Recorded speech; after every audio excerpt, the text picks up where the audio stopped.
Good morning प्यारे बच्चों, दे सिल्वा classes में आपका स्वागत है। मैं आपका केमिस्ट्री फैकल्टी पठान सर आज एक नए टॉपिक के साथ आए हैं। जैसे कि चैप्टर हमारा 1 चल रहा है सॉल्यूशन। इस सॉल्यूशन का हमारा आज रहेगा क्वथनांक का उन्नयन, जिसे इंग्लिश में बोलते हैं एलिवेशन ऑफ बॉइलिंग पॉइंट। ठीक है, तो स्टार्ट करते हैं। उससे पहले हम समझेंगे कि क्वथनांक यानी कि बॉइलिंग पॉइंट क्या होता है।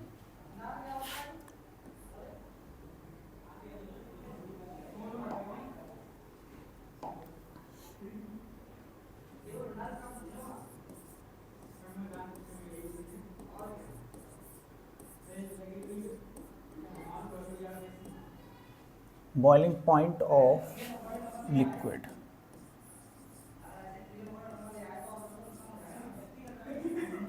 लिक्विड द्रव का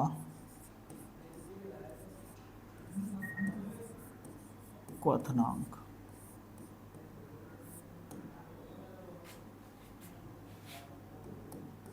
द्रव का क्वथनांक, बॉइलिंग पॉइंट ऑफ लिक्विड।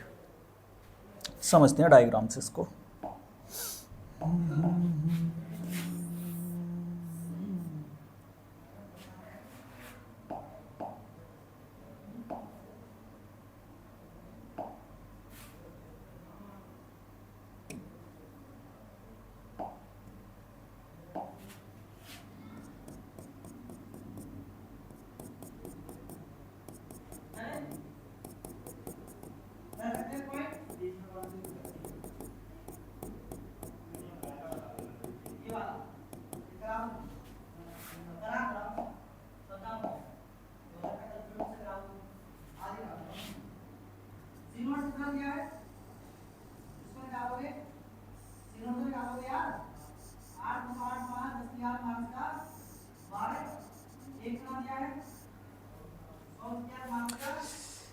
ठीक है, हमने इसे क्या करा,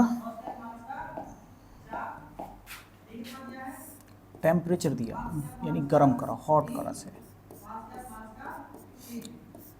हो गया क्या, जैसे हम इसे गर्म करेंगे इसके वेपर्स बनेंगे, वेपर्स ऊपर को बढ़ते जाएंगे बढ़ते जाएंगे बढ़ते जाएंगे, और एक टाइम के बाद ये हम टेम्परेचर क्या लगातार बढ़ा रहे हैं। और यहाँ पर जो हमारा वायुमंडल दाब है, एटमॉस्फेरिक जो प्रेशर है वो कितना होता है 180 m। और एक टाइम के बाद जो वेपर प्रेशर है वो किसके बराबर हो जाएगा, किसके इक्वल हो जाएगा, वायुमंडल दाब के बराबर हो जाएगा। एक फिक्स टेम्परेचर यानी एक टाइम ऐसा आएगा कि ये टेम्परेचर क्या हो जाएगा, बॉयल का क्या हो जाएगा, फिक्स हो जाएगा। और उस टेम्परेचर पे ये वेपर प्रेशर होगा, जो वाष्प दाब होगा वो किसके बराबर हो जाएगा, एटमॉस्फेरिक प्रेशर के बराबर हो जाएगा, यानी वायुमंडल दाब के क्या हो जाएगा, बराबर हो जाएगा। यानी कि अगर मैं इसके ये शुद्ध अवस्था में इसे P0A बोल दूँ, यानी ब्लैक का जो वाष्प दाब है, ब्लैक का जो वेपर प्रेशर है उसे P0A बोल दूँ, और ये किसके बराबर हो जाएगा 180 m, यानी एटमॉस्फेरिक प्रेशर के बराबर। कब होगा, एक जो टेम्परेचर होगा, जो हमारा टेम्परेचर वो क्या हो जाएगा, एक फिक्स टेम्परेचर पर होगा, फिक्स टेम्परेचर। तो यहीं से इसकी डेफिनेशन बन जाएगी किसकी, बॉइलिंग पॉइंट ऑफ लिक्विड की। यानी द्रव का क्वथनांक क्या होता है, किसी निश्चित ताप पर द्रव का वाष्प दाब वायुमंडल दाब के बराबर हो जाता है, तो उस ताप को द्रव का क्वथनांक कहते हैं। यानी वह निश्चित ताप, कौन सा, वह निश्चित ताप यानी ये वाला फिक्स वाला, वह निश्चित टेम्परेचर जिस पर सॉल्वेंट का वेपर प्रेशर एटमॉस्फेरिक प्रेशर के इक्वल हो जाता है, तो उस फिक्स टेम्परेचर को हम क्या बोलते हैं, बॉइलिंग पॉइंट ऑफ लिक्विड। यानी उस लिक्विड का हम बॉइलिंग पॉइंट बोलते हैं। ठीक है से, तो बॉइलिंग पॉइंट समझ में आ गया होगा। तो नेक्स्ट चलते हैं हम,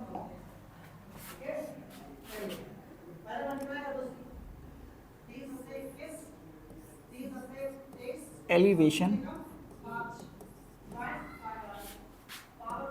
ऑफ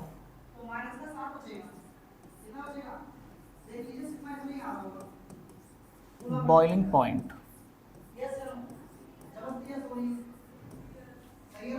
बॉइलिंग पॉइंट।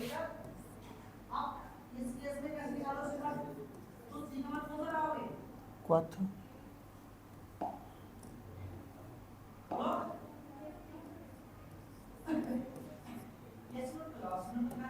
नांक का उन्नयन।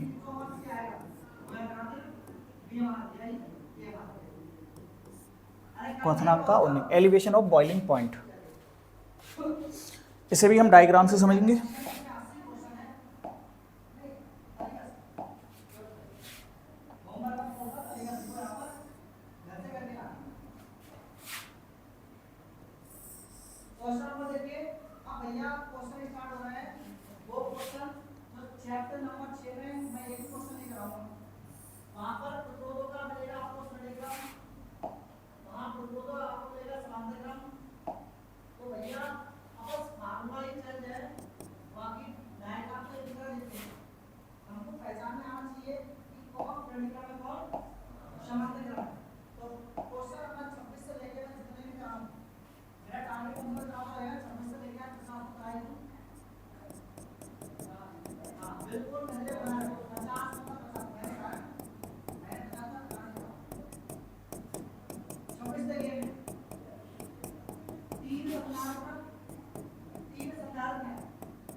ये हमारा सॉल्यूट है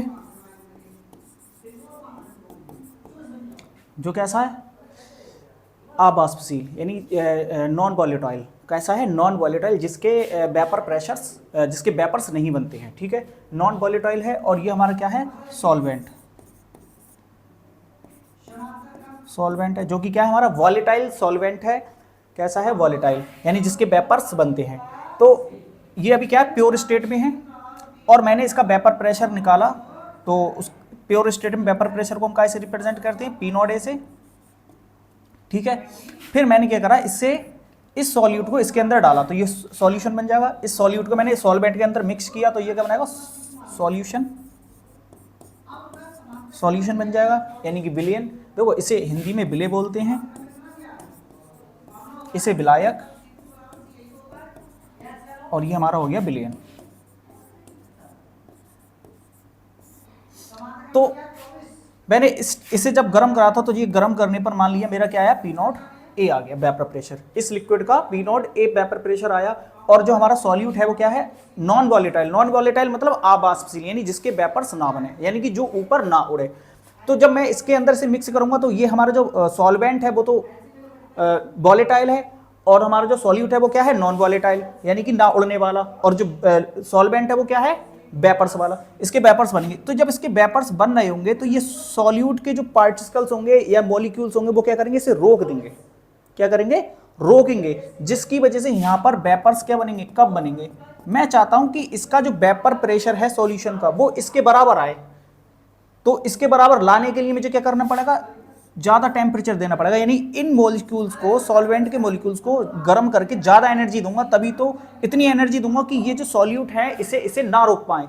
तो नहीं रोक पाएंगे तो ये पूरे के तरीके से यहाँ पर वेपर प्रेशर लगाएंगे, और ये वेपर प्रेशर क्या होगा, इसके बराबर आ जाएगा। इसके बराबर तो आ जाएगा, लेकिन ये जो टेम्परेचर होगा वो इससे क्या हो जाएगा, बढ़ जाएगा। मान लो ये वाला मैंने जो जल के लिए अगर ये वेपर प्रेशर निकाला तो यहाँ पर ये टेम्परेचर कितना था, 100 डिग्री सेल्सियस। तो हो सकता है ये वाला जो टेम्परेचर होगा वो क्या हो जाएगा, 100.35 आ जाए। अब ये कौन सी स्टेट में, प्योर स्टेट में, तो इसे मैं टी नोट बोल दे रहा हूं। और ये कौन सा है, बिलियन वाला है, तो इसे ऐसे ही रहने दो। अब देखो बॉइलिंग पॉइंट है, कौन सा पॉइंट है, बॉइलिंग पॉइंट। तो यहाँ क्या लिख देंगे, सफिक्स में वी, और यहाँ पर भी क्या लिख देंगे, सफिक्स में वी। अब मैं ये देखना चाहता हूं कि इसमें जो इसके बॉइलिंग पॉइंट में जो वृद्धि हुई है, बॉइलिंग पॉइंट में कितने की वृद्धि हो गई। तो आपको यहां से पता लगा कि पहले कितना था, 100, अब कितना हो रहा है, 100.35, यानी कुछ तो वृद्धि हुई, यानी 0.35 की वृद्धि हो गई। इसे ही हम क्या बोलते हैं, एलिवेशन। हिंदी में बोलते हैं इसे उन्नयन, हिंदी में क्या बोलते हैं, उन्नयन, यानी यही हमारी वृद्धि है। वृद्धि को उन्नयन या एलिवेशन बोलते हैं, ठीक है। तो अब हम आगे बढ़ते हैं कि कैसे निकालेंगे इसे। तो कैसे निकालेंगे, ज़्यादा वाले में से कम वाले को घटा दो, यानी कि हमारा कितना है 100.35 माइनस कितना कर दो 100, तो ये कितना आ गया हमारा 0.35। और ये क्या था टीबी, और इस वाले को हमने क्या लिखा था 100 वाले के लिए टीबी नॉड। नॉड मतलब प्योर स्टेट, यानी अभी इसमें केवल और केवल सॉल्वेंट है, सॉल्यूट नहीं है। तब कितना था पी नॉड है, और यहाँ पर कितना है, ये हमने जब इसे मिला दिया तो इसकी ये मान ले रहे हैं कि हमारा वेपर प्रेशर आया होगा पी ए, क्योंकि अब ये सॉल्यूशन का वेपर प्रेशर कहलाएगा, या सॉल्यूशन में सॉल्वेंट का वेपर प्रेशर। हमने यहाँ पर वृद्धि निकाल दी, और इसे हम जब किन्हीं भी दो चीज़ों का जब हम डिफरेंस लेते हैं तो इसके लिए हम क्या यूज़ करते हैं डेल्टा। तो हम टेम्परेचर लेना तो इसके बोलेंगे डेल्टा टी। अब निकाला क्या है हमने बॉइलिंग पॉइंट, तो यहाँ सफिक्स में लिख देंगे वी, यानी कि ये हमारा फॉर्मूला एक तो ये हो गया फॉर्मूला हमारा क्वथनांक के उन्नयन का, यानी elevation of boiling point, delta T B बराबर T B minus T B naught. ठीक है, इससे हमने ये निकाल लिया कि कितने की वृद्धि हुई। ठीक है, मुझे लगता है कि यहाँ तक कुछ समझ में आ गया होगा। ठीक है, तो आगे हम पढ़ते हैं अब।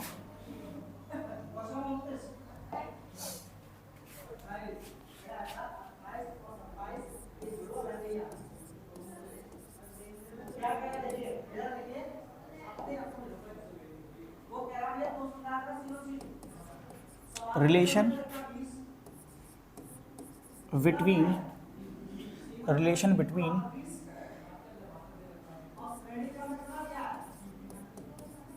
एलिवेशन ऑफ बॉइलिंग पॉइंट, गलत हो गया,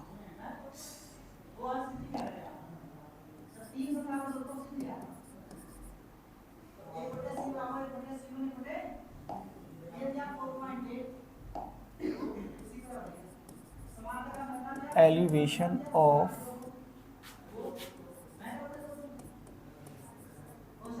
बॉइलिंग पॉइंट एंड मोलैलिटी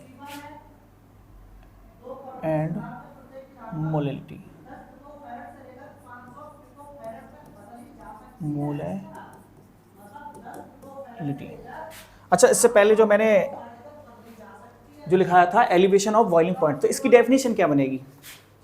तो ये क्या है विलियन, और ये क्या है विलायक। ये क्या है सॉल्यूशन का टेम्परेचर, और ये सॉरी टेम्परेचर नहीं बोलेंगे, ये बोलेंगे सॉल्यूशन का बॉइलिंग पॉइंट है, और ये किसका है सॉल्वेंट का बॉइलिंग पॉइंट। तो यहीं से हमारी डेफिनेशन बन जाएगी, सॉल्यूशन तथा सॉल्वेंट के बॉइलिंग पॉइंट्स का डिफरेंस क्या कहलाता है, boiling elevation of boiling point कहलाता है। हिंदी में से लिखेंगे, ऐसे लिखेंगे हिंदी में कि बिलियन तथा विलायक के क्वथनांकों का अंतर, बिलियन तथा ये बिलियन है इसका क्वथनांक, और ये विलायक है इसका क्वथनांक। तो क्या बोलेंगे बिलियन तथा विलायक के क्वथनांकों का अंतर, लिक्विड का या विलायक का सॉरी क्वथनांक का उन्नयन कहलाता है। बिलियन तथा विलायक के क्वथनांकों का अंतर क्वथनांक का उन्नयन कहलाता है, जिसे हम इंग्लिश में क्या बोलते हैं एलिवेशन ऑफ बॉइलिंग पॉइंट। ठीक है, तो हम क्या लिख रहे थे ये। अब इसके अंदर रिलेशन क्या है, अब देखो मैं रिलेशन बाद में कराऊंगा, पहले कुछ डायग्राम से मैं आपको समझाना चाहता हूं जिससे रिलेशन अच्छे से समझ में आ जाए।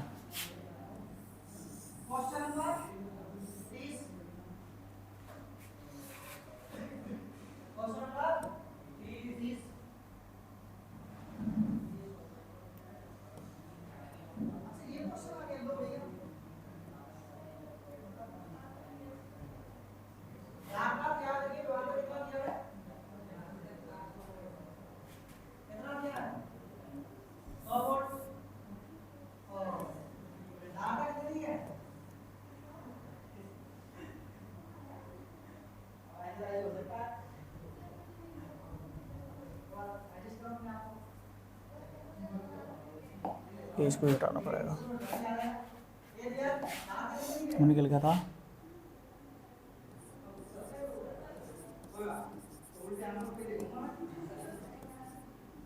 Relation between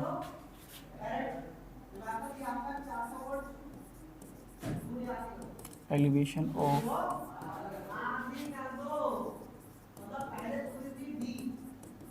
boiling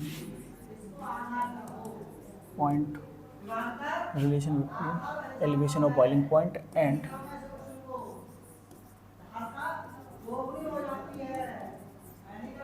Ty molality. ठीक है, हिंदी में क्या बोलते हैं इसे? क्वथनांक का उन्नयन तथा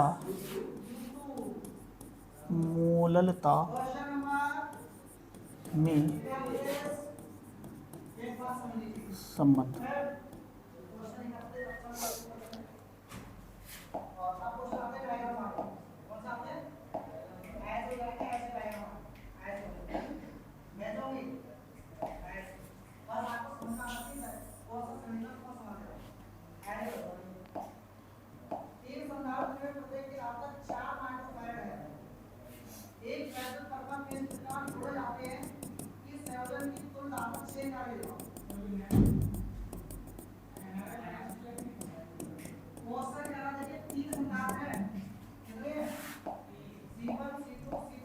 मैंने क्या करा, ये सॉल्वेंट लिया है, इस सॉल्वेंट की जो मैंने मात्रा ली है वो है 1 kg। 1 kg सॉल्वेंट ले लिया मैंने, ठीक है। और इसमें मैंने क्या करा, 1 चम्मच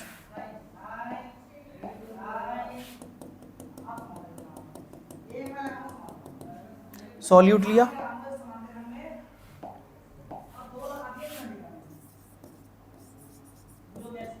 सॉल्यूट, ठीक है। इस सॉल्यूट को मैंने क्या करा, इसके अंदर घोल दिया। अब तुम्हें पता है कि मोललता का फॉर्मूला m बराबर क्या होता है, WB/MB इंटू 1000 अपॉन WA। विलेय का भार, सॉल्यूट का वेट ऑफ सॉल्यूट और मॉलिक्यूलर वेट ऑफ सॉल्यूट, और ये हमारा क्या है, वेट ऑफ सॉल्वेंट, यानी कि विलेय का भार, विलेय का अणु भार और जो विलायक का भार। अब मैंने कुछ न कुछ अगर मात्रा में ये लिया है तो हो सकता है, ये हो क्या सकता है, कुछ न कुछ तो मात्रा है इसकी। मैंने मान लिया कि ये मेरा कितना है,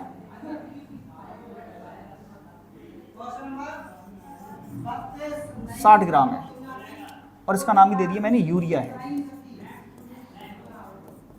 60 ग्राम क्या है, यूरिया, ठीक है। मैंने इसमें 60 ग्राम यूरिया घोल दी, तो 60 ग्राम यूरिया घोल दी। अगर देखा जाए तो इसकी मोललता मैं निकालूंगा तो 60, और यूरिया का अणुभार भी 60, और ये कितना होता है 1000, और ये भी 1 किलोग्राम विलायक कितना है, सॉल्वेंट कितना है 1 kg यानी 1000 ग्राम। ये कैंसिल होकर मोललता कितनी आ गई, 1। अगर मैं ये 60 न लेकर के अब दूसरी बार अगर मैं 120 ले लूँ तो यहाँ पर 120 लगाऊंगा, तब मोललता मेरी कितनी आएगी, 2। 180 ले लूँ, फिर मोललता कितनी आएगी, 3। यानी कि मोललता बढ़ रही है, मोललता बढ़ रही है। किसके बढ़ने पर, सॉल्यूट के बढ़ने पर। सॉल्यूट के बढ़ने पर क्या बढ़ रही है, मोललता। अगर मैं सीधा सीधा, अच्छा, जब मैंने इसमें कुछ नहीं मिलाया था तो इसका वेपर प्रेशर, इसका जो बॉइलिंग पॉइंट आया था वो कितना था, जल का 100 डिग्री सेल्सियस। फिर मैंने मान लिया कि मैंने 1 चम्मच मिलाया, फिर इसमें कितनी की वृद्धि हो गई, 100.35 की। ये T1 ये शुद्ध अवस्था में था, ये TB1 अब मैंने 1 चम्मच और मिलाया तो ये क्या आया, TB डबल, तो ये हो सकता है फिर कितना आ जाए, 100.50 आ जाए, हो सकता है बढ़ जाएगा, ठीक है, बढ़ गया। लेकिन किसके बढ़ने पर, इस चम्मच की मात्रा, यानी कि मैं यूरिया का मास क्या कर रहा हूँ, बढ़ा रहा हूँ, और यूरिया का भार बढ़ा रहा हूँ तो क्या बढ़ रही है, मोललता। और ये बढ़ने के साथ साथ हमारा क्या बढ़ रहा है, बॉइलिंग पॉइंट भी बढ़ रहा है सॉल्यूशन का, ठीक है। तो सीधा सीधा यहाँ से एक बात क्या पता चली कि मोललता के बढ़ने पर जो क्वथनांक में वृद्धि है, देखो पहले कितना था 100 के बाद कितनी हुई, 1 चम्मच मिलाने के बाद 0.35, फिर कितनी हो गई 0.50, फिर 1 चम्मच और मिलाऊंगा तो 0.50 से और ज़्यादा बढ़ जाएगी। लेकिन क्या चीज़ बढ़ रही है, मोललता बढ़ने के साथ साथ हमारा क्या बढ़ रहा है, एलिवेशन ऑफ बॉइलिंग पॉइंट भी क्या हो रहा है, बढ़ रहा है, इंक्रीज हो रहा है, ठीक है। किसके बढ़ने पर, सॉल्यूट इंक्रीज करने पर या मोलिलिटी इंक्रीज करने पर कौन सी चीज बढ़ रही है, एलिवेशन ऑफ बॉइलिंग पॉइंट भी क्या हो रही है, इंक्रीज हो रही है। तो यहां से एक संबंध हमें यह पता चला कि जो हमारा डेल्टा टीवी है वो डायरेक्टली प्रोपोजल है, समानुपाती है किसके, मोललता के, एम के। अगर मैं ये साइन हटा दूं तो एक कांस्टेंट बढ़ेगा जिसका नाम क्या है, के बी इंटू एम। के भी यहां पर है हमारा, के भी हमारा है मोलल उन्नयन स्थिरांक।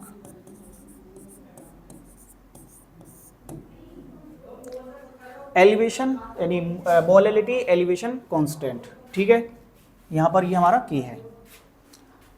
अगर मैं यहां एम बराबर आपको पता ही है डब्ल्यू बी बटे एम बी गुणा 1000 बटे डब्ल्यू ए, अगर मैं वैल्यू ये यहां लगा दूं तो के बी इंटू डब्ल्यू बी बटे एम बी गुणा 1000 बटे डब्ल्यू ए, ये फॉर्मूला बन के आ गया। अगर डब्ल्यू बी बटे एम बी, जिसे हम क्या बोलते हैं एन बी यानी मोल, सॉल्यूट के मोल अगर 1 हो और सॉल्वेंट यानी डब्ल्यू ए वो कितना हो 1 kg, तो ये क्या आ जाएगा डेल्टा टी बी बराबर कितना आ जाएगा के बी के बराबर आ जाएगा। और यहीं से हमारी क्या बन जाएगी डेफिनेशन बन जाएगी, यहीं से क्या बन जाएगी डेफिनेशन, डेफिनेशन बनेगी 1 किलोग्राम, कितना 1 किलोग्राम सॉल्वेंट में किसी अवाष्पशील, अवाष्पशील मतलब नॉन वोलेटाइल, ठीक है, नॉन वोलेटाइल नॉन इलेक्ट्रोलाइट्स को घोलने का 1 मोल घोलने पर, कितना मोल 1 मोल घोलने पर विलयन का क्वथनांक में उन्नयन यानी विलयन के बॉइलिंग पॉइंट में वृद्धि एलिवेशन क्या किसके बराबर क्या किसके क्या कहलाता है विलायक का मोलल अवनमन स्थिरांक कहलाता है। अगर इसे हम देखें फिर से समझें तो हिंदी में मैं समझाता हूं एक बार। 1 किलोग्राम विलायक में किसी अवाष्पशील विद्युत अनअपघट्य का 1 मोल घोलने पर विलयन का क्वथनांक का उन्नयन, विलयन के क्वथनांक का उन्नयन विलायक का मोलल अवनमन स्थिरांक कहलाता है। ये इसकी डेफिनेशन होगी केबी। अब केबी का अगर मात्रक निकालना हो तो, केबी का मात्रक निकालना हो तो फॉर्मूला हमें पता है क्या है, डेल्टा टीबी बराबर केबी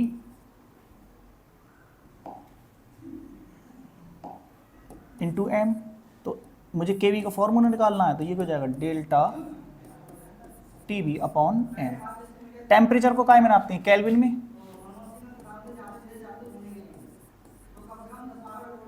बटे एम का मात्रक, मोललता का मात्रक क्या होता है मोल प्रति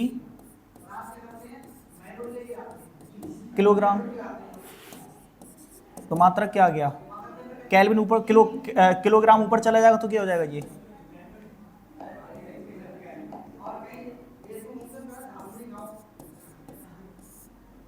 किलोग्राम केल्विन, और मोल जब ऊपर जाएगा तो क्या आएगा आ जाएगा या प्रति मोल लिख दो यहाँ पर मोल, या मात्रक क्या हो जाएगा kelvin kilogram kelvin mole inverse, ऐसे भी लिख सकते हैं ऐसे मोल इनवर्स। अगर ऐसे भी लिख सकते हैं केजी केल्विन को के से और मोल को एमओएल मोल इनवर्स। अब केल्विन की जगह हमारा टेम्परेचर क्या हो सकता है डिग्री सेल्सियस में होता था, तो एक मात्रक KG degree Celsius mole inverse, mole inverse. एक मात्रक हमारा ये भी बन सकता है कि इस पूरे को हम क्या बोलते हैं मोलल बोलते हैं मोलल, तो हमारा क्या हो जाएगा मात्रक केल्विन। चलो मैं दोबारा से लिख लेता हूं उसे, ये हो गया हमारा केबी का मात्रक।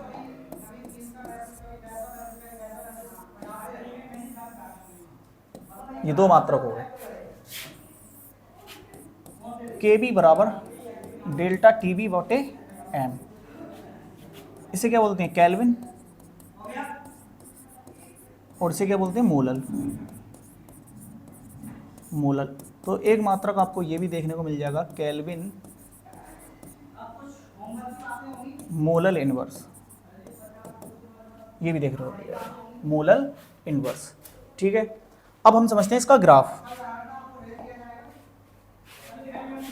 ग्राफ से समझते हैं कि एलिवेशन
हमने मान लिया कि यहाँ पर ये जो है हमारा कोई सॉल्वेंट है और इस सॉल्वेंट का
यहाँ से मैंने क्या करा, ये मान ले रहे हैं कि यहाँ पर टेम्परेचर जो है 30 डिग्री से, यानी इधर को हमारा टेम्परेचर है और ये हमारा क्या है, वेपर प्रेशर। ठीक है, मैंने क्या करा, इसका टेम्परेचर इंक्रीज करा। क्या करा, टेम्परेचर मैंने इंक्रीज कर दिया। इंक्रीज करा,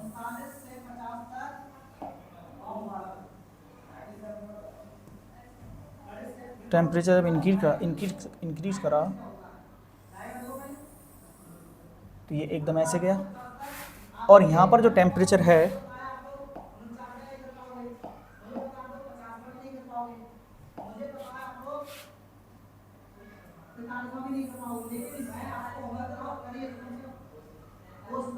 वो यहाँ पर आ गया और यहाँ पर जो टेम्परेचर था वो कितना था,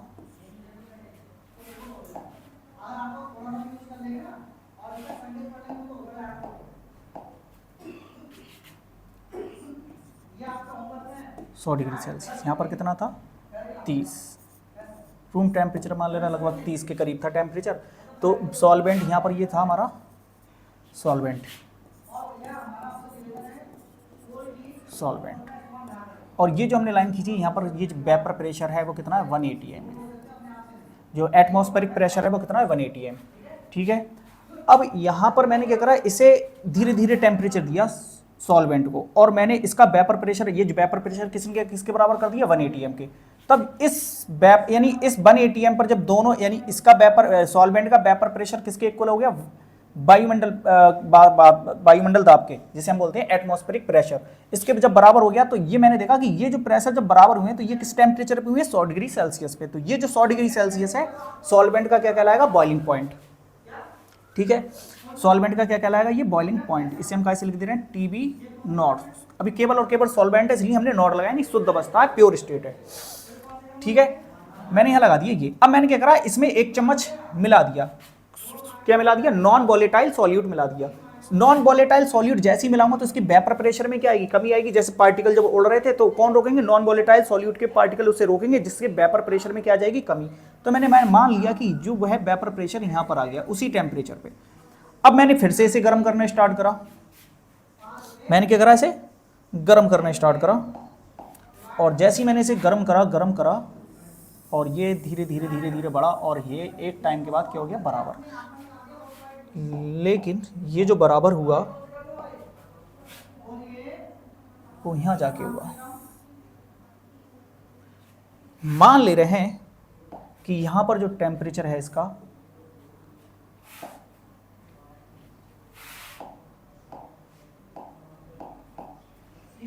वो कितना है, 105 डिग्री सेल्सियस। तो यहां से यहां तक क्या हो गई, वृद्धि हो गई।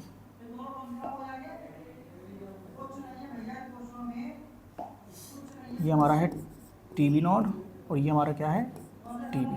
तो ये जो वृद्धि हुई है ये हमारा क्या कहलाएगा, डेल्टा TB। और यहाँ पर हमारा क्या है, ये सॉल्यूशन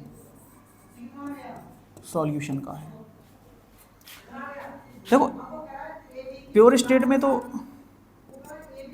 वेपर प्रेशर यहाँ ज़्यादा है और जैसे ही मैंने कुछ मिलाया सॉल्यूट तो वेपर प्रेशर क्या हो गया कम, और मैं वेपर प्रेशर को फिर मैंने इसे गर्म करा, गर्म करने के बाद दोनों के वेपर प्रेशर बराबर आ गए, बॉइलिंग पॉइंट आए, बॉइलिंग पॉइंट पर सॉल्यूट मिलाया तो सॉल्यूशन का जो बॉइलिंग पॉइंट है वो क्या हो गया, थोड़ा बढ़ गया, कितना बढ़ गया 5 डिग्री सेल्सियस। ठीक है, तो ये इसका क्या है ग्राफ। प्योर स्टेट में एक बार फिर से समझते हैं, सॉल्वेंट था, सॉल्वेंट का यहाँ पर मान लिया जो वेपर प्रेशर था वो यहाँ था। ठीक है, और जब मैंने इसमें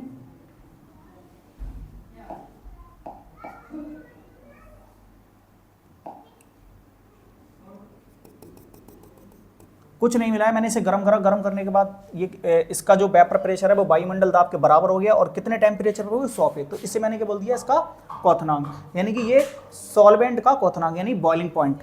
फिर मैंने इसमें 1 चम्मच सॉल्यूट मिलाया होगा जिसकी वजह से फिर इसका वेपर प्रेशर कम हुआ होगा, और इस वेपर प्रेशर को मैंने बढ़ाने के लिए इसे गर्म किया होगा, और मैं चाहता हूँ कि ये जो वेपर प्रेशर इस टेम्परेचर यानी 100 डिग्री सेल्सियस पे जो वेपर प्रेशर यानी कि जो वेपर प्रेशर है यानी वो किसके बराबर 1 atm की, तो मैंने चाहा कि इस सॉल्यूशन का भी वेपर प्रेशर कितना कर दूं 1 atm। तो फिर मैंने क्या करा, इसे गर्म करा, गर्म करा, वेपर प्रेशर कितना आ गया इसका 1 atm के बराबर आ गया, लेकिन उस पॉइंट उस पर टेम्परेचर उस पॉइंट पर टेम्परेचर कितना था 105, यानी कि यहाँ पर 5 डिग्री सेल्सियस की वृद्धि हो गई, जिसे हम क्या बोलते हैं delta TV, elevation of boiling point.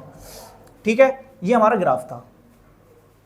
तो मुझे लगता है कि ये आपको ग्राफ समझ में आ गया होगा। आज के लिए इतना ही रखते हैं, और कल हमारा नया टॉपिक रहेगा हिमांक का अवनमन। ठीक है, यानी डिप्रेशन ऑफ फ्रीजिंग पॉइंट, कल हम डिप्रेशन ऑफ फ्रीजिंग पॉइंट पढ़ेंगे। आज के लिए इतना ही। जय हिंद, जय भारत, धन्यवाद।